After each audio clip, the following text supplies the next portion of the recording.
Jasa penatu atau akrab dikenal dengan laundry menjamur di tengah bertambahnya kesibukan masyarakat. Dalam Sehari Menjadi kali ini, Rian Fernando akan mengajak Anda menyelami lika-liku menjadi seorang pengusaha laundry, mulai dari penjemputan, pencucian, hingga pengeringan. Rusak makin parah, jadi ya sudah.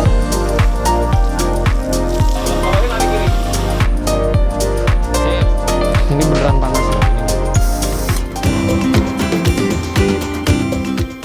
Sejumlah kalangan kini menilai mencuci pakaian sebagai pekerjaan yang menyita waktu. Mereka lebih memilih menyerahkan urusan bersih-bersih pakaian kepada penatu atau populer dengan istilah laundry. Kondisi cuaca seperti musim hujan turut mendukung menjamurnya bisnis ini. Dan seiring waktu, jasa laundry tidak hanya fokus pada cuci pakaian, namun mulai merambah ke karpet, koper, sepatu, hingga helm. Kalau di laundry lebih wangi dan lebih rapi sih. Dan lebih simpel sih menurut saya, karena kan saya pekerja gitu.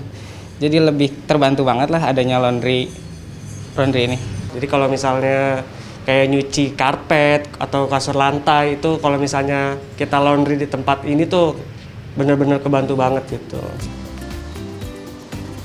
Meski tarif cuci pakaian terkesan ramah di kantong, berkisar belasan ribu rupiah per kilogram, dalam sebulan omset dari bisnis laundry sangat menggiurkan. Jangan kaget ya, 150 juta rupiah. Siap, Bu. Ya, selamat datang di segmen Sehari Menjadi. Ngambil laundryan dulu. Sebetulnya kalau lagi banyak ya pakainya mobil, cuman karena dua biar efisien dan cepat, satu-satu pakainya motor. Aman? Oke, Bu. Mari, let's go.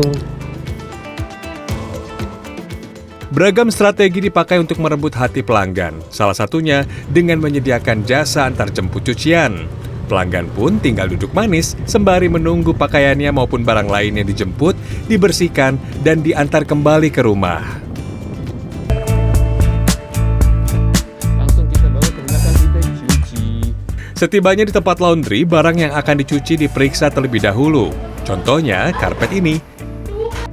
Setelah panjang dan lebarnya diukur, kondisi juga diperiksa apakah ada bagian yang robek atau berlubang.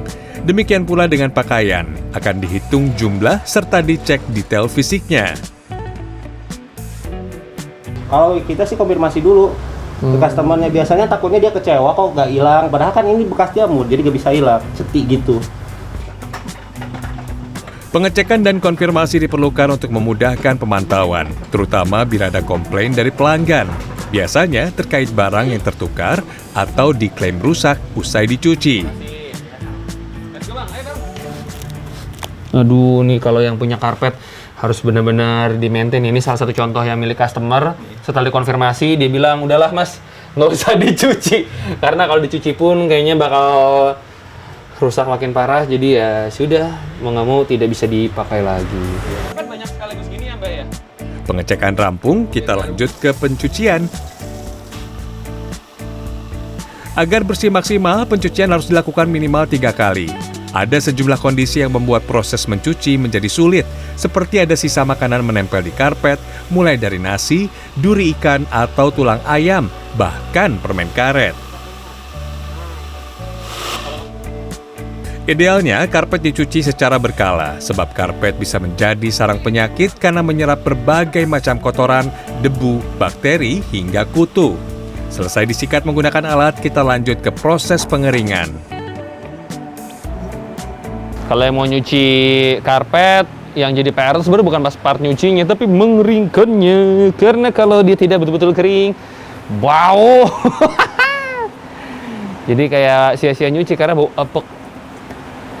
Pasti pernah kan lagi nyuci, terus kemudian cucian Anda tidak kering, nah, apalagi di karpet, lebih dahsyat baunya. Oke, tutup. Di-lock dulu. Ya, nyalain.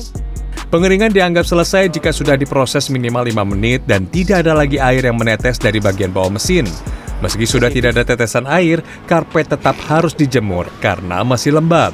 Penjemuran memakan waktu 3 hari. Itu kalau cuaca cerah, kalau sedang mendung bisa 5 hari. Untuk mempercepat proses pengeringan, kipas angin bisa digunakan. Sudah kering. Lumayan lah. Jemur di mana, Bang? Sini. Abangnya di sini. Sayanya di sini. Oke. Ini yang dipegang. Ini dipegang. Bawahnya jangan dipegang. Bawahnya jangan dipegang. Lagi. Oke.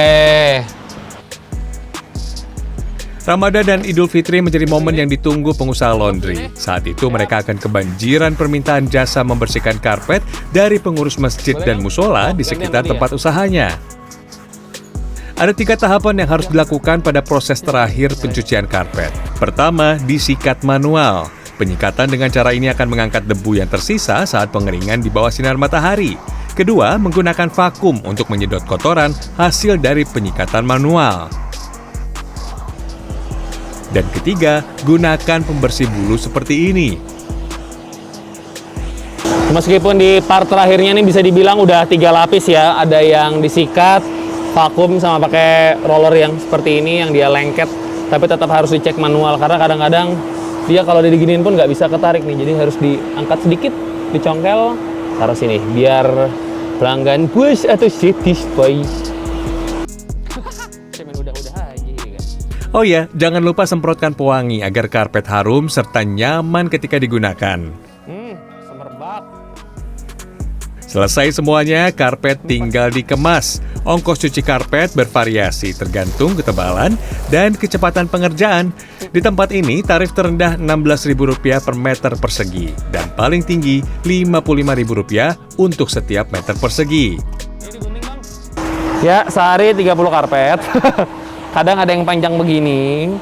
Ya, begitulah. Ini satu karpet aja udah terasa ya. Karena kita tuh harus benar-benar fokus. Kadang kan kalau bersihin sendiri ada sisa-sisa dikit tuh kayak udahlah ya. Tapi kalau namanya bisnis kayak gini, usahakan zero, sampah jangan kecil-kecil termasuk. Ya, oke. Meski permintaan membersihkan karpet sedang melonjak, cuci pakaian tetap menjadi bisnis inti sebagian besar pengusaha laundry. Ini sudah dihitung, sudah dicatat juga, tapi tentulah salah satu yang paling ngeri adalah tertukar dan kelunturan. Nah, kita pisahin yang warnanya terang-terang dengan yang gelap.